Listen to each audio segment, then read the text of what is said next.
The following podcast is intended for people who are intent on growing their business. And welcome to Innovate Marketing, where we are bringing you interviews with the people who are making waves in the world of marketing, branding, and business growth. I'm your host, shawnpneal, and we are brought to you by mypodcastmedia.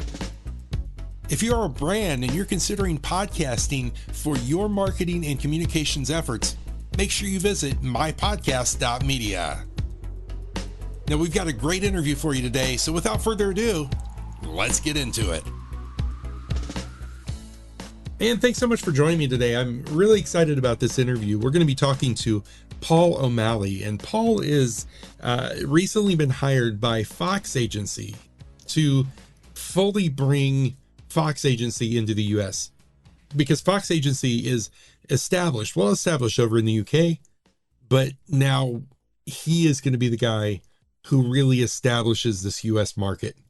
He's got a lot of experience. He's a really laid back, fun guy to talk to, and I'm really excited to share it with you. So let's take a minute and get to know Paul, and then we'll come back for the interview.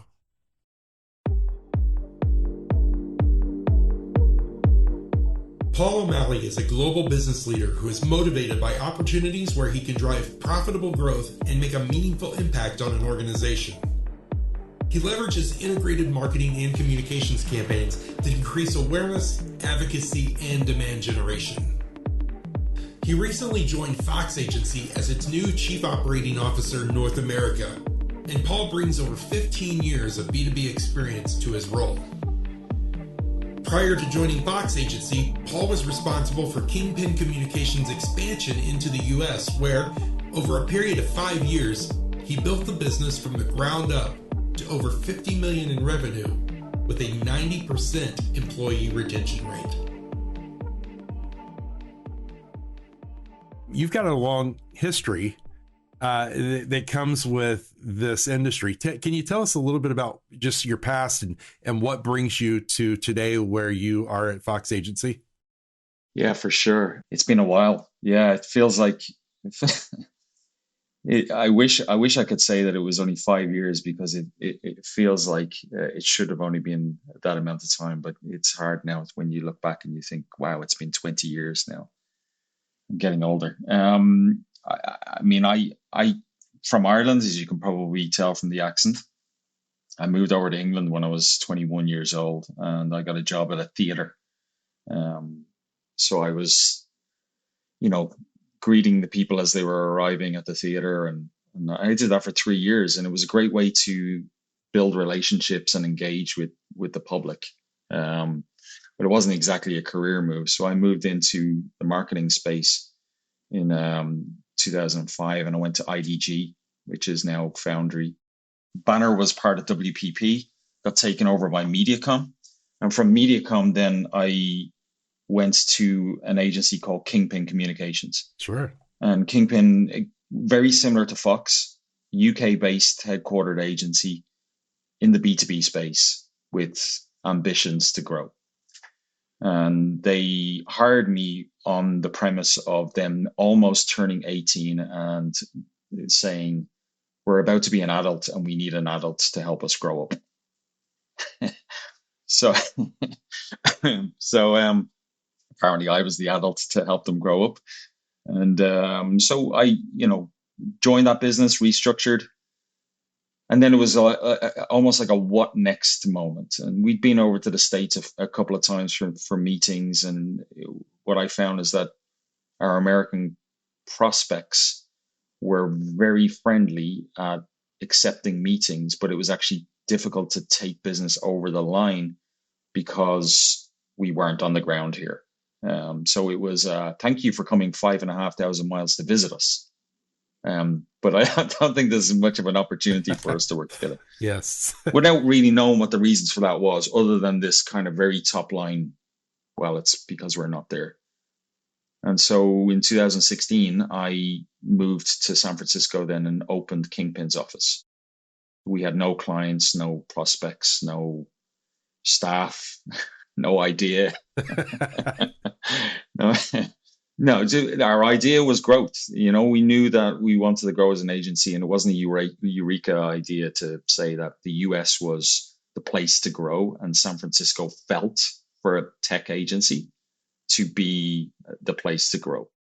And so I settled there for 4 years in San Francisco, moved to New York with plans to expand our East Coast operation. COVID hit, so I ended up kind of hiring around the country rather than in New York specifically. And then we sold the business in 2021. And then I myself left that business at the end of 2022. And that's where Fox came in. And that's where I've landed now. It was interesting because I had noticed some of your previous work, and that 2016, I think you said, move to the States kind of gave you that opportunity to cement yourself as someone who can help bridge that gap, across the pond, so to speak, and start to build here. Yeah. So you come into Fox Agency here, and this is kind of where our story picks up. You have been charged with kind of leading the U.S. effort. Fox Agency, of course, well established in the UK, very, very well accomplished there.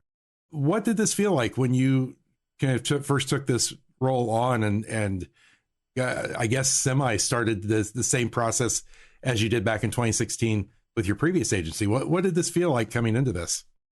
The interesting thing was that when I left the last place, I didn't have a lot of desire to want to do the same thing again. I think I had an idea that maybe I wanted to have less of a US role and more of a global role. At least that's what I was telling myself. But I realized that I wasn't quite ready to jump back into something. And I think a big part of that was that the conversation that I was having just wasn't really exciting me. The biggest thing that has excited me at the previous company, as much as, we were successful, it was the people that I worked with, the team that we built. There was very much a sense of camaraderie in the team, a feeling that everybody was working for each other. And that was the type of culture that I wanted to build at the old agency. And the conversations that I had throughout this year just felt like they were more sales-led conversations. We want to grow into the US. What that really means is we want you to come with your little black book. I respect the relationships that I have with my former clients, that I was never really going to be that kind of, I don't see myself as a sales guy in one sense. I'm a relationship builder for sure, but sure, which is a form of sales, I suppose. But I didn't really warm to the idea that your growth plans for the US is stick a number against one person's head and then let them go out and try and burn all their relationships trying to sell in some product. So it wasn't interesting to me. When Ben Fox is the CEO of Fox Agency, when he approached me, it was about 6 months before I joined. Just reached out to, I think he'd seen an article that was on medium.com that I had been interviewed around something. And I think he just liked the sound of my journey or whatever. And so he reached out and we started talking. And I got a sense immediately that Ben had a people first mentality. Right. And my mentality as a business leader has always been, if I respect and help the staff on the career paths that they're on with authenticity and being genuine and all that sort of stuff, I will, they will give their best work because they will want to work for each other. They will want to work for the agency. And therefore the clients will then reap the benefits of that. Then I'm on board with that. And that's what excites me. And I think I realized that before, but it took me to take a step back and then meet Ben to realize again that that's a company that I can get behind. Yeah, I think that people first leadership is so key, especially after 2020. After the pandemic, we all realized how valuable, because we were ripped away from those face-to-face interactions, and suddenly face-to-face meant screen to screen.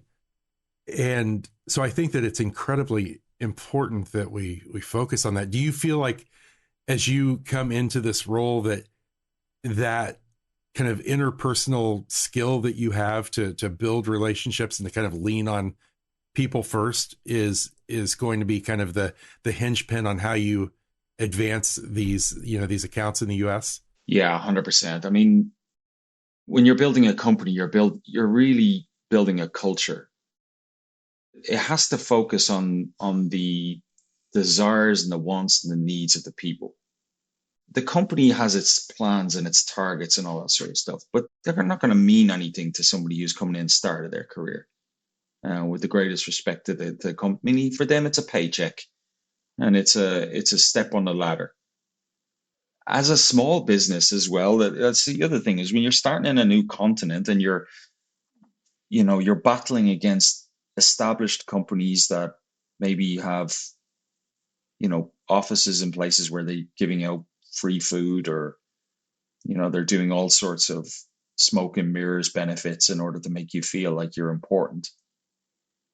You have to be able to counter all of that with things that make people genuinely respond to whether they want to be a part of something. One of the lessons that I learned a long time ago was I was at an agency. I left the agency because, I told myself that it was an hour and a half drive from where I was living to the office, and traffic might push that beyond 2 hours. And so I left and I went to a company that was 15 minutes walk down the road. And on that first day, I was walking through the park and I was kicking my feet through the leaves. I was loving life. I was thinking I've made the best decision ever. A nice spring morning. It was lovely. It was, sun was shining, all that sort of stuff. Got to the office, and I think within 30 minutes, I realized I'd made a mistake. And the mistake was that the culture didn't fit with what responded to me. Wow.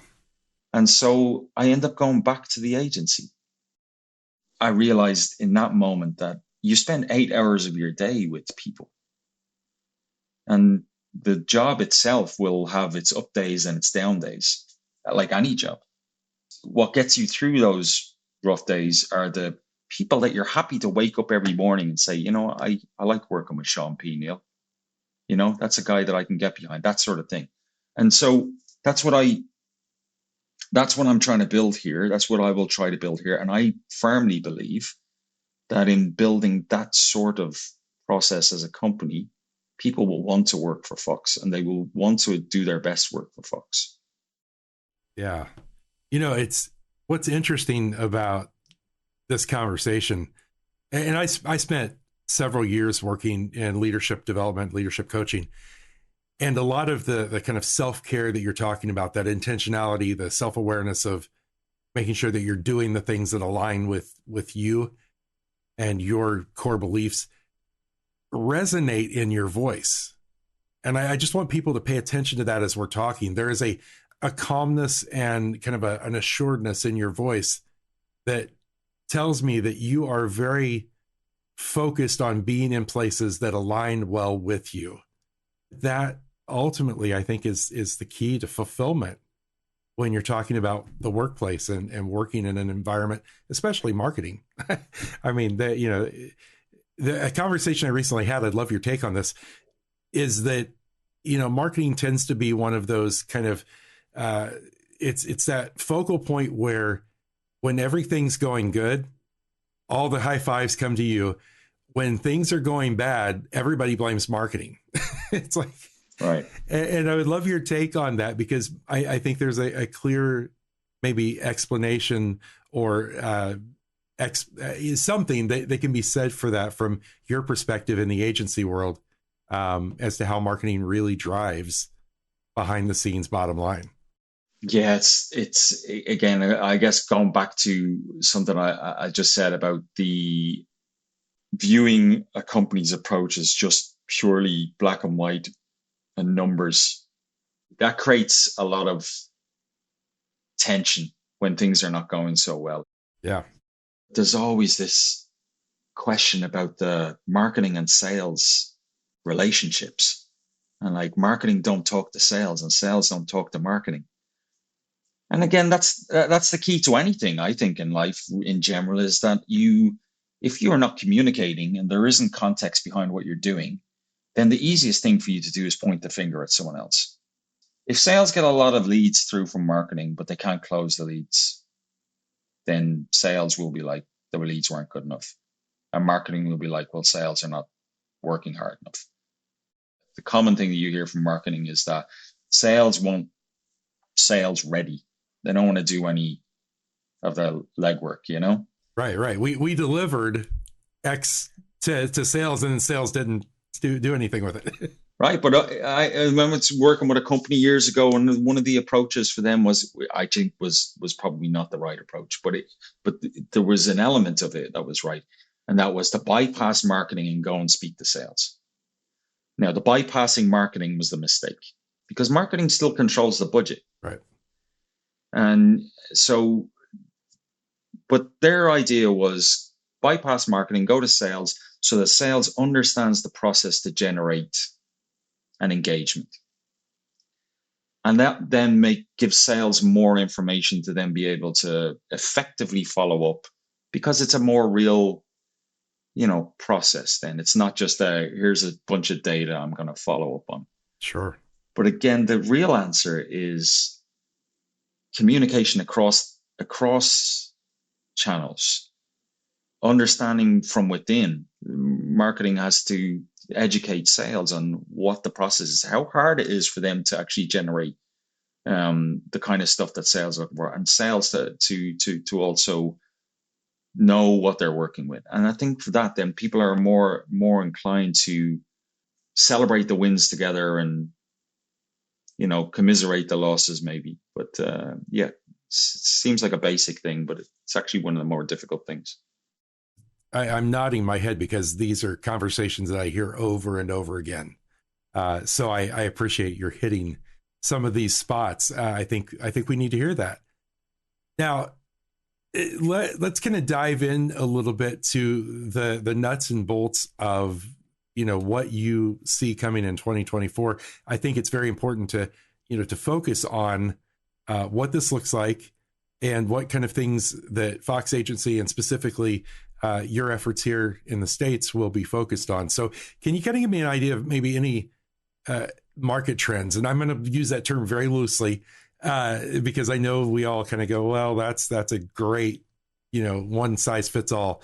But seriously, I mean, looking at some of the things with AI, how that is now becoming such a real part of our world, and how that is changing the consumer landscape, how consumers are consuming the assets that we're putting out there into the world. What kind of things do you see on the horizon as we come up into the new year?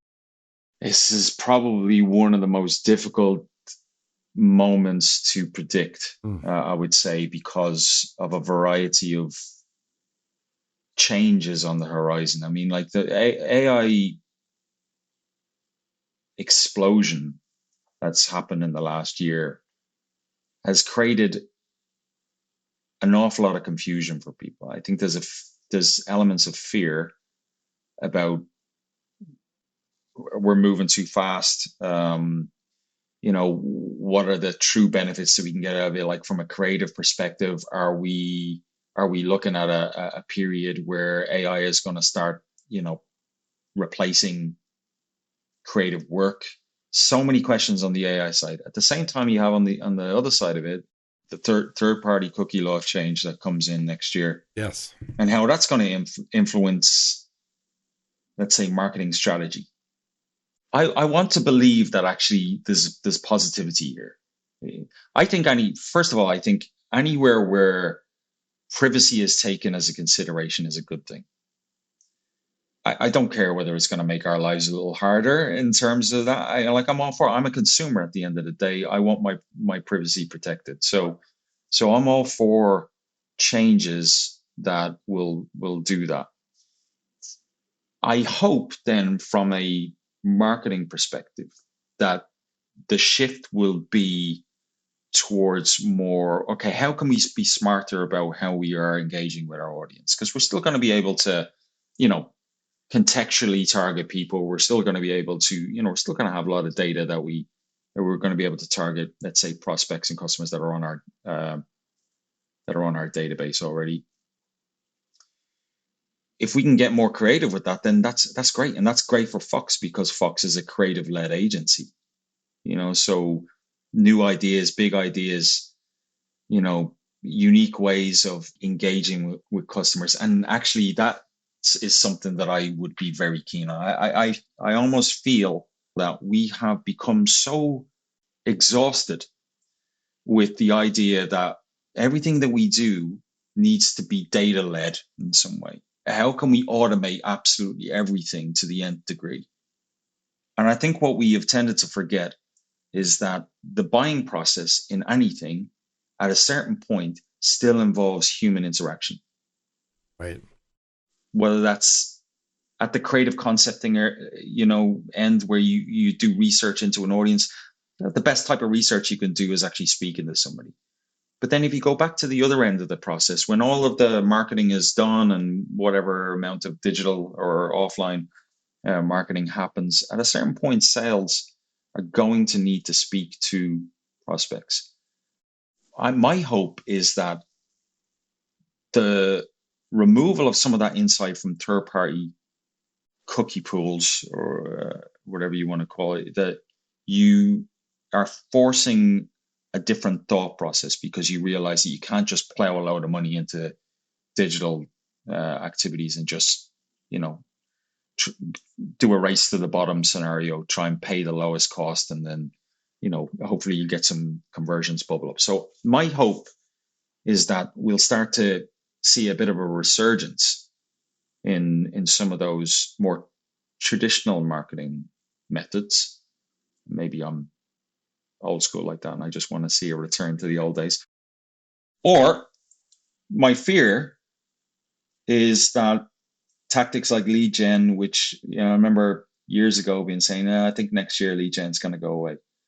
But stuff like that is going to be like, okay, well, if we can't spend it on more brand awareness type activities, let's at least spend it in an area where we're guaranteeing, and I'm doing the inverted commas on guaranteeing quality engagements. And of course, that then is another top of the funnel fill, race to the bottom type tactic. So yeah, my hope is that customers or clients, big companies out there, small companies, whatever, looking at their marketing plans for next year and thinking, how can we generate a more holistic marketing plan that communicates better with sales, but actually we want to surround our customers, take advantage as well of customers as well for advocacy, help maybe some of that, build on how we put ourselves out there to prospects, and yeah, be more creative with it rather than sort of let's just try and uncover another way. And that's where I think AI counters some of that. Yes. Because AI is still tapping into that. How can we use an automated solution to create our marketing strategies for us, but also to monitor our audience behavior? It seems counter to me that we would try to put in this privacy thing with third-party cookies, but at the same time then try to utilize something completely automated.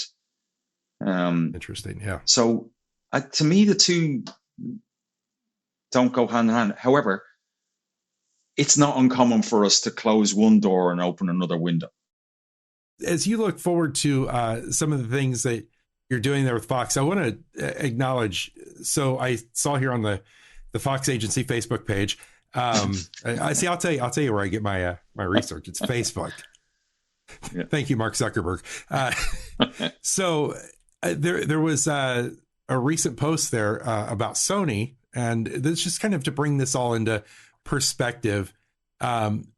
So it says that this recent partnership with Sony resulted in over 4 million impressions, 63,000 clicks, 25,000 engagements, and a 179% PR reach in KPI. So those are the kind of numbers.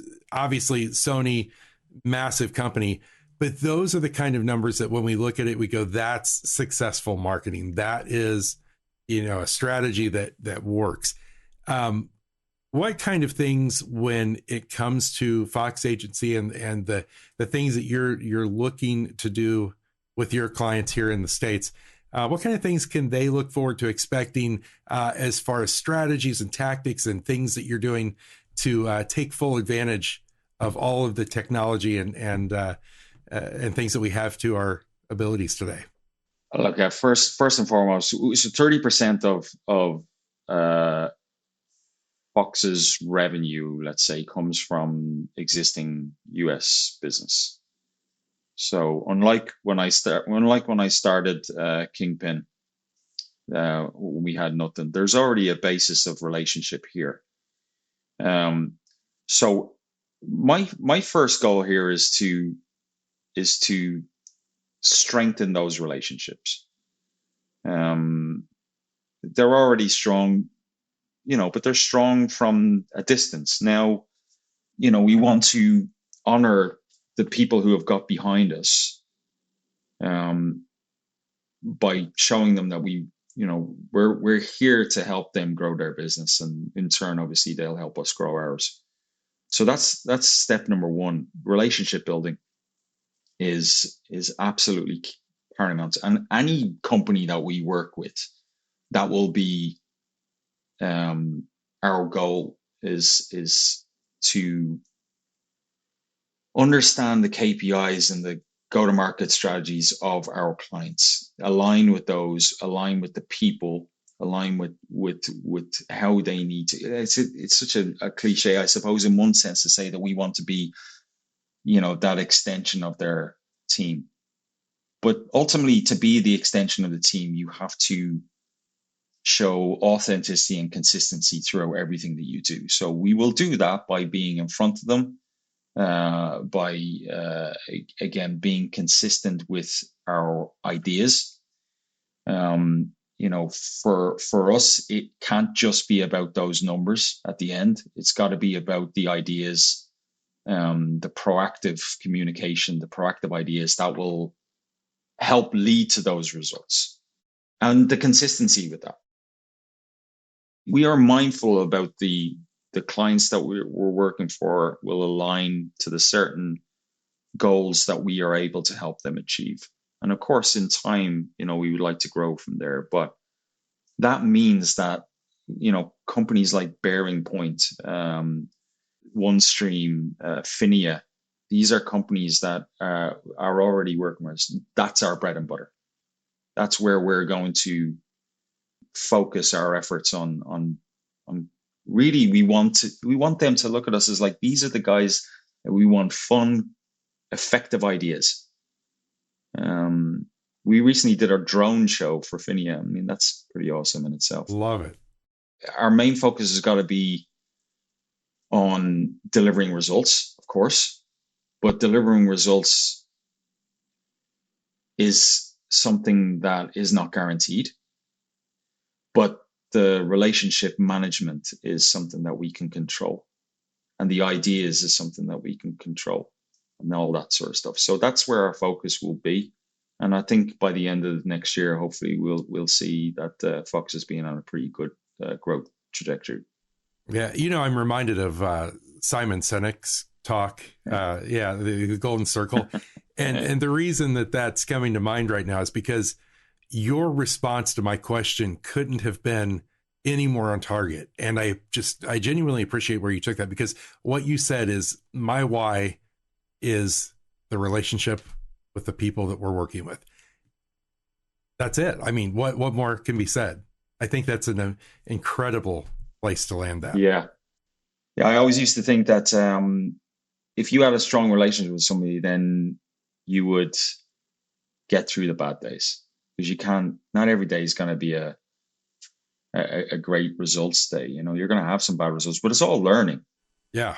But if you have a good relationship with somebody, and you have that communication that we talked about that sometimes is lacking, if you have that consistency there, then you're willing to work through the bad days together, rather than if you don't have that relationship, then it's like, well, these guys are not working for us. Let's just wipe our hands of them, and that's it. We're gone. So relationship first, right? Internally and externally. That's amazing. Yes. Thank you. Thank you for saying that. Yes. Well, Paul O'Malley, I know you're going to do some amazing things with Fox Agency, and I am just excited to kind of follow the next 12 months and see where your leadership takes this and where Fox Agency lands in the next year. So thank you for joining me. Thank you for being my guest today on Innovate Marketing. We really appreciate it. Thanks, Sean. That brings us to the close of this edition of Innovate Marketing. We're glad you tuned in. Innovate Marketing is brought to you by mypodcastmedia. Mypodcastmedia produces podcasts for brands, influencers, and nonprofits. Find us online at mypodcast.media. Your producer for Innovate Marketing is Beth Freed.